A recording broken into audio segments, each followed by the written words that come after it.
누가복음 23장 1절에서 12절 말씀.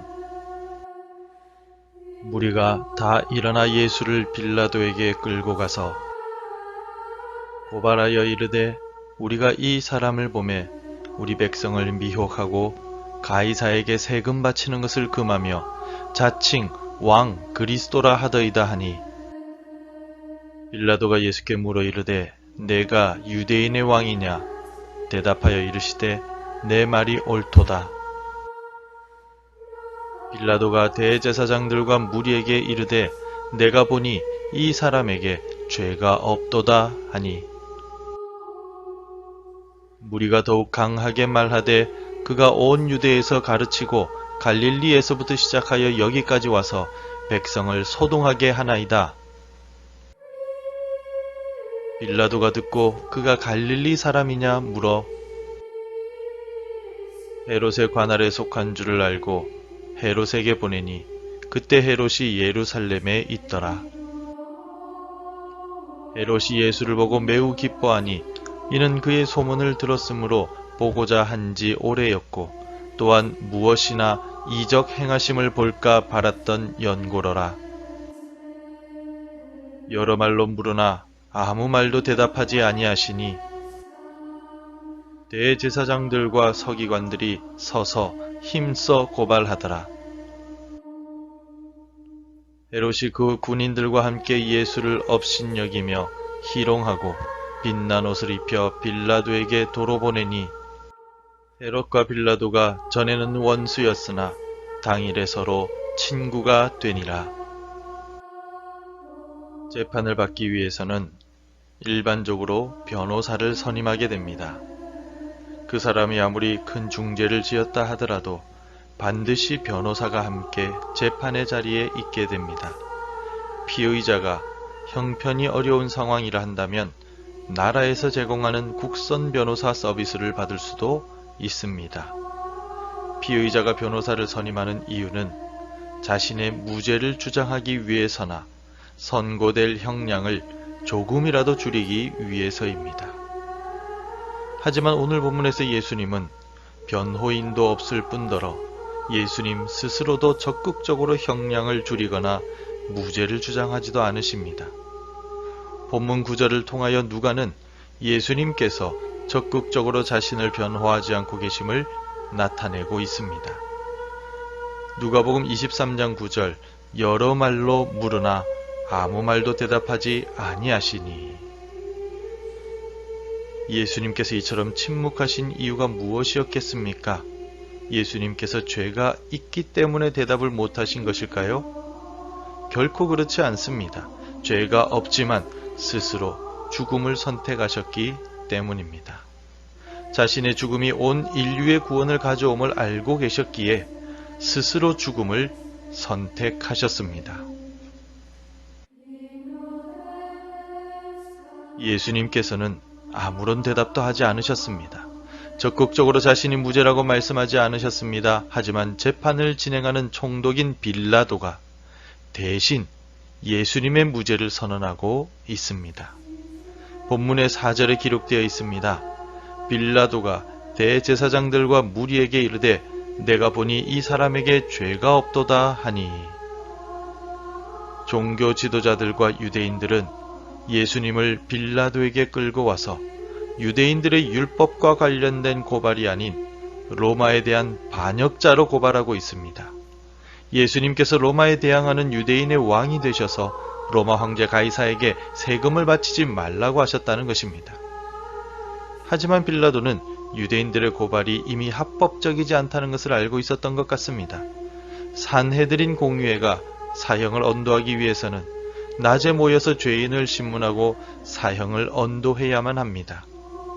하지만 예수님의 경우에는 밤에 모여서 사형을 언도하였기에 이미 그 산헤드린 공의회의 모임 자체가 합법적이지 않았습니다.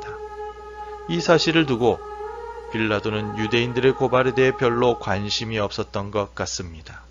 결국 빌라도는 자신의 입으로 예수님의 무죄를 선고하게 됩니다. 빌라도뿐만이 아니었습니다. 빌라도가 재판을 떠넘긴 헤롯 안티파스 역시 예수님의 무죄를 간접적으로 선고하고 있습니다. 헤롯 안티파스는 세례 요한을 죽였던 야심가이자 폭군이었습니다. 그랬던 그가 마침 예루살렘에 있었고 빌라도는 헤롯 안티파스에게 예수님을 재판하라고 떠넘기게 됩니다. 예수님을 만난 헤롯 안티파스의 관심사는 종교 지도자들과 유대인들이 고발하는 내용에 있지 않고 예수님에 대한 소문대로 이적을 보고자 하는 데 있었습니다. 본문 8절에 잘 나타나 있습니다. 헤롯이 예수를 보고 매우 기뻐하니 이는 그의 소문을 들었으므로 보고자 한지 오래였고 또한 무엇이나 이적 행하심을 볼까 바랐던 연고로라. 예수님이 엘리야나 선지자들 중에 한 사람과 같은 인물이라는 소문을 들었던 헤롯 안티파스는 예수님께서 자신의 앞에서 어떤 마술 등을 통하여 자신을 즐겁게 해줄 수 있지 않을까 하는 호기심으로 예수님의 재판자리에 나왔습니다. 예수님께서 유대인들의 주장대로 반역을 저지른 사람이라면 로마 황제를 위해서라도 최선을 다해 재판을 해야만 했었겠지만 헤롯은 전혀 반역에 대한 부분에는 관심이 없었습니다. 예수님에게서 별다른 죄를 찾지 못했기 때문입니다.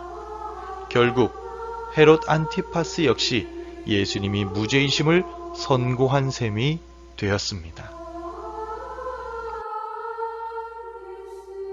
로마 총독 빌라도나 갈릴리 분봉왕 헤롯 안티파스 모두 예수님이 무죄이심을 자신들의 입으로 선언하였습니다. 하나님의 아들로서 이 땅에 오신 예수님께 죄가 있을 리 없습니다. 구약 성경의 예언자들도 예수님은 흠없는 어린 양으로 묘사하였으며 세례 요한 역시 예수님을 하나님의 어린 양으로 인정하였습니다. 예수님은 죄가 전혀 없으신 분이십니다. 그렇다면 예수님께서 결국 사형을 언도받으시고 십자가에 달리신 이유가 무엇이었겠습니까? 바로 나의 죄를 대속해 주시기 위함입니다. 나를 죄에서부터 구원하시기 위하여 무죄하신 주님께서 죄인들인 유대인들에 의해 사형을 언도받으시고 십자가를 지셨으며 죽임을 당하셨습니다. 무죄하신 예수님께서 십자가에서 죽으신 이유를 이사야 선지자는 잘 설명하고 있습니다. 이사야서 53장 6절에서 우리는 다 양 같아서 그릇 행하여 각기 제 길로 갔거늘 여호와께서는 우리 모두의 죄악을 그에게 담당시키셨도다. 우리가 마음대로 행함으로써 범죄하였지만 하나님께서 우리를 살려주시기 위하여 우리의 모든 죄를 흠없는 하나님의 어린 양 예수님께 담당시키셨습니다. 그래서 무죄하신 예수님은 우리 죄를 위하여 십자가에 달려 죽으셨습니다. 주님의 그 크신 은혜를 어떻게 갚을 수가 있겠습니까? 나를 위해 십자가에서 죽으신 주님께 다만 감사를 드릴 뿐입니다. 죄인인 나를 대신하여 무죄하신 주님께서 죽으심을 일평생 기억하며 살아야 할 뿐입니다. 그리고 우리도 주님의 무죄를 세상에 선언해야 합니다. 무죄하신 주님이 우리를 위해 십자가를 지셨다는 사실을 알려야만 합니다.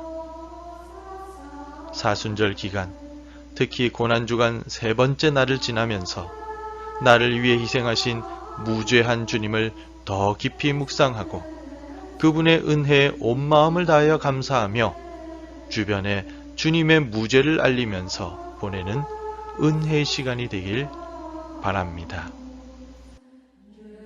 기도하겠습니다. 주님의 무죄하심은 재판의 자리에 모였던 모두가 알고 있었음에도 불구하고 결국 주님은 사형을 언도받으셨습니다. 이 모든 것이 나를 죄로부터 구원하시기 위한 사랑 때문이었음을 고백하며 내 마음 다하여 감사를 드립니다.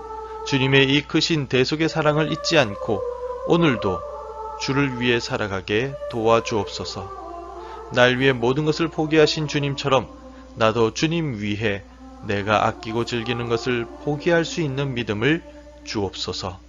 예수님의 이름으로 기도드립니다. 아멘. 함께 기도해 주시기 바랍니다. 예수님의 사랑과 은혜를 마음에 간직하며 감사하며 살아가게 하소서. 주의 사랑을 온 세계에 전하는 복음 전파자로서의 삶을 살아가게 하소서. 교육부와 구역, 어르신들과 환우들에게 은혜를 주소서. 오늘도 말씀과 기도로 하루를 시작하시기를 바랍니다.